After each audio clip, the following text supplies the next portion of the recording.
নমস্কাৰ অনুসন্ধানৰ অন্য এটা ভিডিঅ'লৈ আপোনাক স্বাগতম জনাইছোঁ। আজি আহিলোঁ আমি ডিমা হাছাও। ডিমা হাছাওৰ অসমৰ পৰ্যটন ক্ষেত্ৰৰ এক উল্লেখনীয় নাম। ডিমা হাছাওত কেইবাটাও আচলতে পৰ্যটন ক্ষেত্ৰ আছে। আমি গৰম বন্ধ বুলিয়ে পৰ্যটন ক্ষেত্ৰকেইটা চাবৰ বাবে আহিলোঁ। অতি সুন্দৰ মনোমোহা প্ৰাকৃতিক পৰিৱেশৰ মাজত থকা এই পৰ্যটন ক্ষেত্ৰকেইটা আমি আপোনালোকক দেখাওঁ। আমি প্ৰথমে পানীমৌ জলপ্ৰপাত আপোনালোকক দেখুৱাৰ চেষ্টা কৰিম। তাৰ পিছতে আমি আহি আছোঁ উমৰাংচু।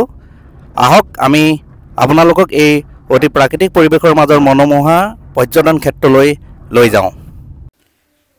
আহি আমি পানীমূৰৰ প্ৰৱেশ দ্বাৰত পালোহি। এই অংশতে এইটো টিকট ঘৰ। টিকট ঘৰত টিকট সংগ্ৰহ কৰাৰ পিছত তললৈ নামি যাম আমি।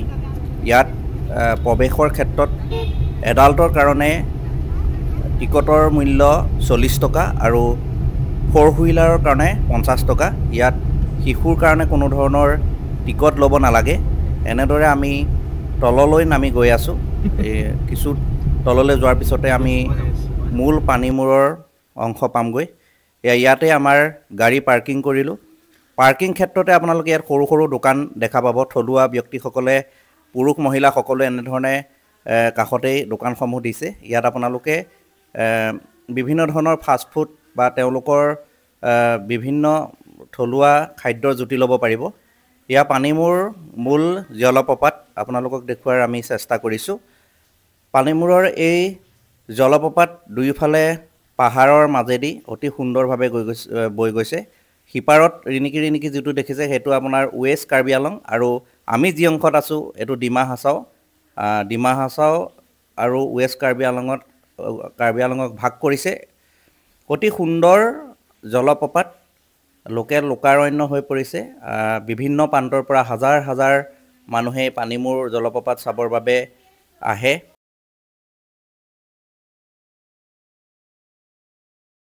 বিভিন্ন ঠাইৰ পৰা বিভিন্ন পইণ্টৰ পৰা আপোনালোকে বেলেগ বেলেগ ভিউ এটা দেখা পোৱা যায়।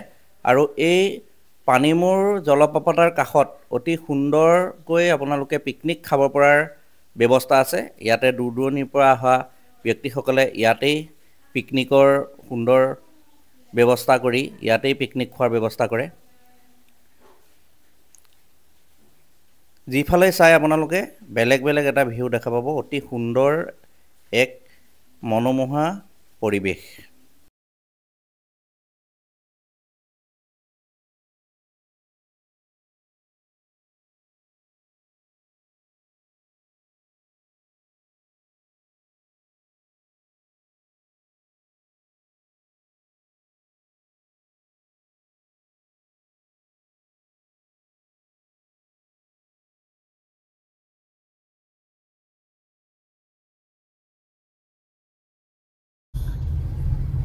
পানীমূৰৰ পৰা আমি পোনে পোনে উমৰাংচুলৈ বুলি যাত্ৰা আৰম্ভ কৰিলোঁ আৰু পাহাৰৰ একা বেকা পথেৰে আমি গৈ উমৰাংচু পালোঁগৈ। উমৰাংচুলৈ পানীমূৰৰ পৰা বহুত বেছি দূৰ নহয়, 25-30 কিলোমিটাৰ যোৱাৰ পিছতেই পানীমূৰ।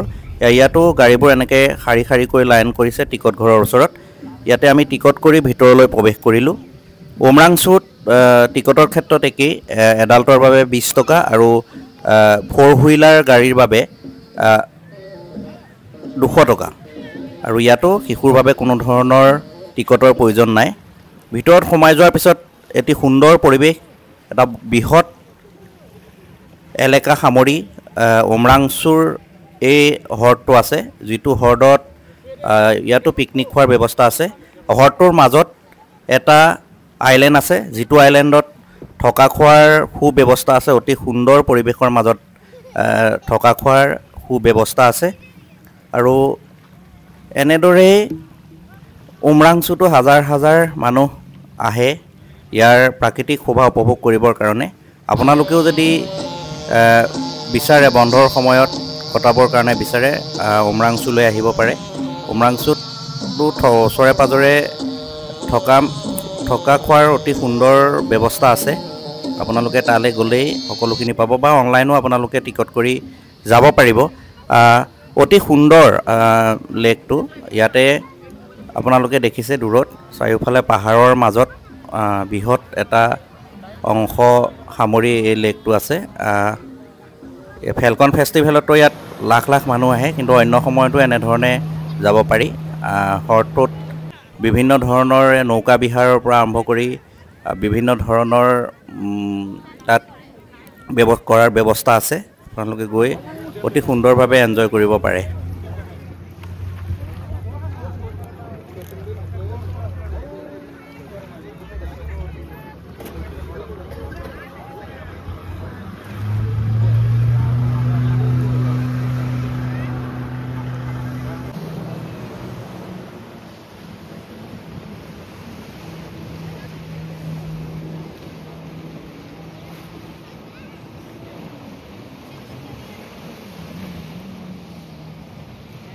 এনজয় কৰে হেৰাই যাৰা চলায়।